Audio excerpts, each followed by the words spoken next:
Good evening, everybody. This is Sunday, July 22nd, and this is your latest edition of Forward Maryland. I was reading in today's New York Times about the wave of very liberal Democratic candidates who emerged through the primaries, and one of the candidates mentioned was Ben Jealous, the Democratic nominee for governor. It certainly listed that Ben Jealous was Maryland's preeminent liberal candidate for governor, but the article did make mention of other candidates who were successful in the primary, although it didn't name names. I will name names. Mary Washington, who won the state Senate primary, Mark Elrich, Johnny Olszewski, who won the Democratic primaries for Montgomery County Executive and Baltimore County Executive, respectively. And there are a number of first-time and new candidates who won primary elections for county council and state legislative districts in Harford County, Howard County, Anne Arundel County, Montgomery County, Frederick County, and literally from one end of this state to the next. It's going to be interesting to see how these candidates do given the general election. What do I think about the governor's race? For reference, I am going to bring you to the Baltimore Sun of this Sunday.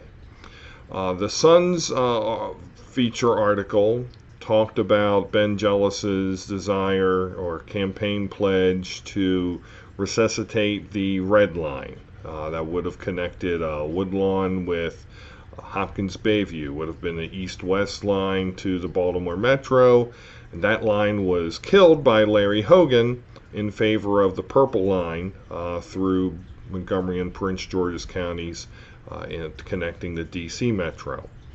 Now, I'm a strong supporter of mass transit in Baltimore City. I believe that the Red Line would have been a very useful and essential route between east-west. It really would have been what the Baltimore Metro, I think, would have been waiting for in order to take off. And it was awful that Larry Hogan decided to kill it. What we still have yet to see 3.5 years into Larry Hogan's governorship is what's the replacement. And Baltalink is not a replacement. There needs to be some other major transportation hub. Baltalink is a very local, very specialized transportation solution. And it certainly had some bad starts, and who knows when it's going to work. But there still is a greater need for mass transit in Baltimore than the Hogan administration is satisfying. In fact, you can say the same thing about Hogan's treatment towards Baltimore City in general. And yeah, I know that a lot of voters in Baltimore and Howard and Anne Arundel County supported Hogan. He won all three of those counties in 2014. He scored lots of cheap and easy points by speaking out during the Baltimore unrest in 2015, and by ripping the mayor and the administration at the time there. But for all his talk, what's he done for Baltimore City? What is he going to do for Baltimore City? What is he going to do to bring more economic opportunity to Baltimore City? What is his solution for neighborhoods such as Park Heights?